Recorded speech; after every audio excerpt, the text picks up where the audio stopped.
L'histoire de l'assassin aux 100 victimes. Malik était un homme dont le cœur portait le poids de 100 vies. Non pas 100 jours, mais 100 âmes qu'il avait ôtées de ce monde. La terre de ses péchés s'appelait Sinsar, et chaque rue, chaque ombre, lui rappelait les 99 victimes qu'il avait déjà laissées derrière lui. La peur de l'au-delà grandissait en lui, plus forte que toute chose. Désespéré par l'énormité de ses crimes, Malik se mit en quête. Il demanda: y a-t-il, pour un homme tel que moi, un repentir? On lui indiqua un homme, un dévot réputé pour sa piété, nommé Jami. Malik le trouva absorbé dans sa prière, dans un petit sanctuaire isolé. Malik se confia entièrement, racontant ses 99 meurtres. Jami se releva, le visage empreint d'une sévérité implacable. 99 s'exclama Jami. Et tu oses demander le pardon? Non, par Dieu, il n'y a pour toi aucun repentir possible. Le désespoir transforma la peur de Malik en fureur. Si son âme était damnée, à quoi bon faire marche arrière? Dans un instant d'égarement, il s'empara de Jami et le tua, complétant ainsi les 100 victimes. Le repentir semblait désormais impossible, mais l'urgence de trouver la miséricorde demeurait.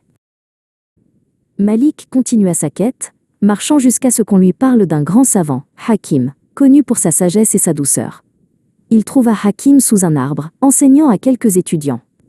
Malik s'approcha, la voix tremblante, et avoua ses 100 meurtres. Hakim sourit doucement, un sourire qui ne jugeait pas. « Et qu'est-ce qui pourrait faire obstacle entre toi et le repentir ?» demanda-t-il. « La porte de la miséricorde est grande ouverte, pourvu que l'intention soit sincère. » Cependant, poursuivit Hakim, cette terre où tu as vécu est une terre de perversité. Quitte-la, et dirige-toi vers la terre des pieux.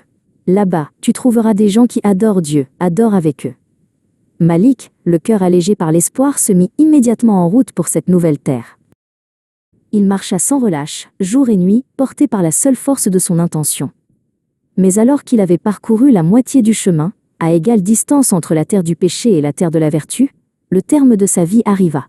Il tomba, le souffle coupé, les yeux fixés vers sa destination. Aussitôt, 2 groupes d'anges apparurent.